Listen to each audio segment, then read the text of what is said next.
For 80 terrifying days, London was on the brink of collapse under the V-1 buzz bomb attacks.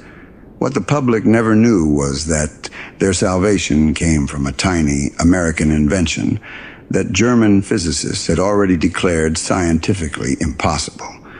This is the story of that weapon, the American VT fuse, and how a tiny device, no bigger than a man's hand, systematically dismantled Hitler's campaign of terror and saved London from utter devastation.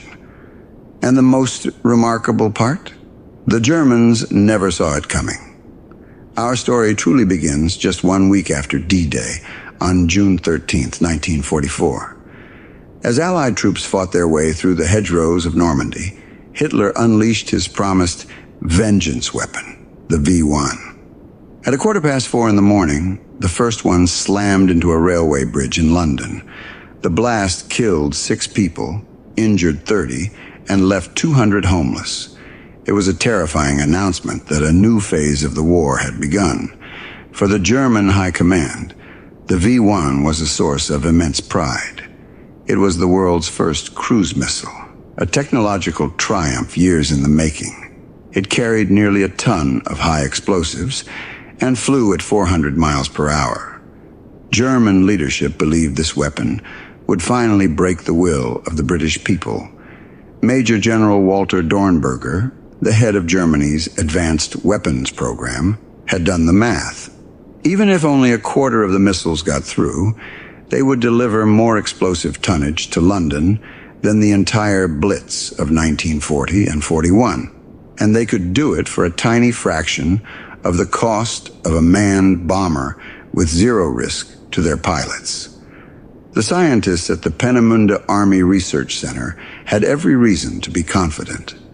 They were the minds behind the world's most advanced rocket and jet technology. Dr. Robert Lusser, the V-1's designer, had calculated that interception was a statistical impossibility. The missile was simply too fast and flew at altitudes that made it a nightmare for Allied fighters. To even have a chance, a British pilot had to push his plane to its absolute limits, dive down on the V-1 and get within 200 yards, close enough to be obliterated by the explosion if he was successful. If stories like this about the hidden genius that won the war are important to you, a quick click on the like button tells us to make more of them. But what about the anti-aircraft guns ringing the British coast? Well, German ballistics experts had calculated the odds of a direct hit on such a small, fast-moving target at less than 1 in 10,000. Think about that for a moment. For every 10,000 shells fired, they expected only 1 to hit its mark. This wasn't propaganda. It was the cold, hard reality of warfare at the time. A traditional anti-aircraft shell used a time fuse. The gun crew had to spot the target. Their brand new radar systems had to calculate its speed, altitude, and direction. And then they had to manually set a tiny timer on the shell itself to explode at just the right moment in its trajectory. From the moment a V-1 was spotted, gunners had maybe 30 seconds to do all of this perfectly. A split-second error in timing, a slight miscalculation in speed, and the shell would explode in empty air completely harmlessly. The Germans knew this because they used the exact same technology themselves. They were certain the V-1 was invincible, and for a little while they were right. The first few weeks of the V-1 assault were terrifying for the people of London. The sound of the pulse jet engine, a rough, sputtering roar that earned it the nickname Buzz Bomb, became a sound of pure dread. Because when that sound cut out, everyone on the ground knew the bomb was in its final dive, and they had only seconds to pray it wouldn't land on them. However, back in France, unsettling reports began to trickle in to German intelligence. The British were adapting with an almost unnatural speed. By the end of June, the interception rate had rapidly climbed from around 24% in the first week to over 60%. This was higher than they had predicted, but their scientists reasoned it was possible. Perhaps the British had better radar or more disciplined gun crews. It was explainable. But then came July, and the numbers stopped making any sense at all. German observers started reporting something truly bizarre. They saw V-1s flying perfectly straight and level suddenly erupt in a ball of fire. But the anti-aircraft bursts weren't direct hits. The shells were exploding near the missile, sometimes 50, even 100 feet away. Yet the V-1s were tumbling out of the sky as if they'd been hit by a sledgehammer. At the same time, intelligence analysts noted that British gun batteries were reporting an impossibly low number of shells fired for every V-1 they claimed to have shot down. It was as if every British gunner had suddenly become the world's greatest marksman overnight. Oberst Max Wachtel, the commander of the entire V-1 offensive, was alarmed. He suspected sabotage at the launch sites, or perhaps a flaw in the missiles themselves. He ordered emergency inspections, ran diagnostic tests, and even conducted test firings over German-held territory. The results were always the same. The V-1s performed flawlessly. The problem, it seemed, only occurred when they were flying over the English Channel, directly into the teeth of British defenses. The German leadership was forced to confront a deeply uncomfortable possibility. The Allies had developed some kind of revolutionary new weapon, but without a single piece of captured evidence, they had no idea what it was. What they were facing was a technology born not in a single brilliant moment, but from years of quiet, relentless American ingenuity. It was called the VT fuse, or variable time fuse, a deliberately misleading name meant to suggest it was just a better version of the old clockwork timers. The truth was far more radical. It was a proximity fuse, a miniature marvel of electronics that contained its own tiny radio transmitter and receiver. Packed into the nose of an artillery shell, this little device sent out a continuous radio wave. When the shell passed close to a target, like the metal fuselage of a V-1 bomb, the radio waves would bounce back and the receiver would detect the echo. An electrical switch, called a thyrotron, would then instantly trigger the detonator. In simple terms, the shell knew when it was close enough to do damage. It didn't need a direct hit. A near miss was now just as deadly. This turned the entire equation of anti-aircraft warfare on its head. Instead of needing to hit a tiny target moving at 400 miles per hour, gunners just had to get a shell into the general vicinity. The fuse did the rest. The very idea of this was something German engineers had already considered and dismissed as impossible. They had actually researched over 30 different designs for a proximity fuse during the war, but every single attempt had failed. The technical hurdles just seemed too immense. First, you had to build a complete radio set: transmitter, receiver, antenna, and power source, small enough to fit inside the tip of a shell. Second, and this was the big one, you had to make it tough enough to survive being fired out of a cannon. The delicate vacuum tubes and glass batteries of the 1940s had to withstand forces of 20,000 times the force of gravity and a spin rate of over 25,000 revolutions per minute. To German physicists, it was a laughable proposition. It was like trying to build a grandfather clock out of fine crystal, then firing it out of a cannon and expecting it to still tell time. And yet, by the summer of 1944, American factories, powered by the spirit of a nation at war, were churning out 40,000 of these impossible devices every single day. The story of how this happened is a testament to the American way of war, not just fighting on the battlefield, but winning in the laboratory and on the assembly line. The project was handed to the Johns Hopkins Applied Physics Laboratory under the direction of a brilliant scientist named Dr. Merle Tuve. He brought together the nation's brightest minds from universities and corporations. It was a massive, collaborative effort, the kind of thing America has always done best in times of crisis. To solve the problem of the fragile vacuum tubes, they turned to a company you might recognize, Sylvania Electric. Their engineers took designs used for hearing aids with their tiny, delicate components and figured out how to reinforce them, encasing them in special wax and plastic to withstand the incredible G-forces. To power the device, they developed an ingenious glass battery that was kept inert until the moment of firing. The shock of the shell leaving the gun barrel would shatter the glass vial, mixing the electrolyte and instantly bringing the battery to life. Every piece of the puzzle was a small miracle of engineering. This achievement wasn't just about scientific genius, though. It was about industrial might. The scale of the American effort was something Germany simply couldn't comprehend, let alone match. The production of the VT fuse was spread across more than 110 different factories. It was so compartmentalized that most of the workers had no idea what they were actually building.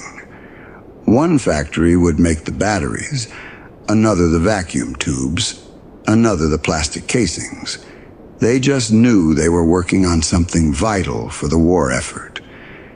Companies that made refrigerators and radios before the war, like Crosley Corporation, completely retooled their assembly lines. At their peak, Crosley's 10,000 workers, many of them women who had joined the workforce to support their husbands and sons overseas, were producing 16,000 fuses a day. It's a detail many history books skip over, but if you agree these stories of the home front are just as important as the battles, consider subscribing so you don't miss what's coming next. The numbers tell a staggering story of two nations at war. While Germany was using forced labor from concentration camps to build its V-1s, American workers were voluntarily putting in overtime, driven by patriotism. By the end of the war, America had produced 22 million proximity fuse, at a cost of over $1 billion in 1940s money. In a single month, American factories produced more of these high-tech fuse than the total number of operational V-1s Germany launched during the entire war. The German wonder weapon was being defeated not by another weapon, but by an entire industrial system. By the end of August 1944, the British had completely reorganized their defenses to take full advantage of this new American technology. They moved almost all of their anti-aircraft guns to the coast, creating what they called the diver belt. This was a genius move for two reasons. First, it created a concentrated wall of fire that every V-1 had to fly through. Second, it ensured that any shells that failed to explode would fall harmlessly into the sea, keeping the secret of the proximity fuse safe from German hands. Now picture that coastal gun belt on that peak day in late August. A flight of V-1s crosses the French coast, their engines thrumming. As they approach England, they are picked up by American-made SCR-584 radar sets. This wasn't like old radar where a man had to watch a blurry screen.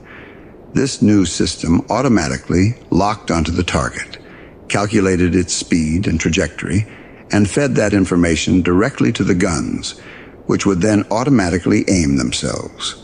All the gun crews had to do was load the shells, and these weren't just any shells. They were tipped with the VT fuse, ready to turn the sky into a death trap. As the V-1s entered the kill zone, the guns roared to life. Shells screamed into the air, and instead of needing one lucky shot in 10,000, they just needed to get close. And they did. One after another, the shells' tiny radios detected the flying bombs, and in a flash of light and a cloud of shrapnel, Hitler's vengeance weapons were torn to pieces, plunging into the English Channel. On that single day, 82% of the incoming missiles were destroyed. It was a level of effectiveness that just weeks before would have been considered a fantasy. For the Germans, it was a catastrophe. The 82% interception rate triggered crisis meetings at the highest levels. Wachtel was convinced it had to be sabotage. How else could their wonder weapon be failing so spectacularly? But the frantic search for traitors and faulty parts turned up nothing. The only conclusion left was the one their own scientists had deemed impossible. The Allies had perfected the proximity fuse. They tried everything to counter it. They launched the V-1s at different altitudes, from treetop level to high in the stratosphere. They sent them over in massive waves, hoping to overwhelm the defenses. They launched them at night and in bad weather, but nothing worked. The kill rate remained devastatingly high. The invisible shield held. The security around the proximity fuse program was one of the greatest successes of the war. Not a single intact fuse fell into German hands during the entire V-1 campaign. In a moment of supreme irony, during the Battle of the Bulge, German troops actually captured an entire American ammunition depot filled with crates of artillery shells equipped with VT fuses. But because their own experts had declared such a device to be impossible, they never even thought to examine them. They were holding the answer to their biggest mystery in their hands and simply didn't recognize it, blinded by their own scientific arrogance. The V-1 offensive, which was supposed to bring Britain to its knees, was effectively over by September 1944. Out of more than 9,500 V-1s launched at Great Britain from the ground, only about 2,500 ever made it to London. While they caused tragic loss of life, killing over 6,000 civilians, the number was a fraction of what the Germans had intended. General Frederick Pyle, the head of Britain's anti-aircraft command, later estimated that without the proximity fuse, the casualties would have been at least 4 times higher. The little electronic device had saved tens of thousands of lives and may well have saved London itself. After Germany's surrender, Allied officers interrogated the men who had run the V-1 program. Their ignorance was total. Colonel Wachtel admitted they suspected the British had better radar, but they never, ever imagined a shell that could think for itself. When German scientists were finally shown a captured American VT fuse, they were in a state of disbelief. They couldn't understand how the vacuum tubes could survive the launch, or how the batteries could work. They looked at the sophisticated circuitry and admitted, with a sense of humiliation, that they were at least 10 years behind American technology. Dr. Tuve, the American scientist who led the project, believed their success came from a uniquely democratic spirit of collaboration. Scientists, engineers, and factory workers all pulling in the same direction. It was a powerful contrast to the rigid, top-down system of the German war machine. The proximity fuse proved that the outcome of the war was being decided in laboratories in Maryland and on assembly lines in Ohio just as much as on the battlefields of Europe. While Germany poured its resources into exotic, revolutionary wonder weapons, America was focusing on what are called multiplicative technologies. Clever innovations that made existing weapons exponentially more effective. The VT fuse didn't replace the anti-aircraft gun. It simply made every single one of them 5 to 10 times deadlier. The change was dramatic. Before the fuse, it took, on average, 2,500 heavy artillery shells to shoot down a single V-1. With the fuse, that number dropped to just 100. It was a victory won not through sheer bravery, but through the mass production of a superior idea, on a scale Germany couldn't begin to fathom. The secret was finally declassified in August 1945, shortly after the end of the war. The official announcement from the War Department called it one of the most important weapons developed during the war, surpassed in effectiveness only by the atomic bomb. For the German scientists who had been so baffled by their failures, It was a moment of shocking clarity. They hadn't been outfought, they had been outthought and outproduced. They had lost not to soldiers, but to assembly lines. They had staked their hopes on a few perfect handcrafted weapons, while America had built millions of good enough, life-saving devices. Sharing this story with someone you know helps ensure that this incredible chapter of our history is never forgotten. The legacy of the proximity fuse is all around us today, in the technology that powers modern air defense, radar systems, and countless other electronic devices. But its most important legacy was written in the skies over London in 1944.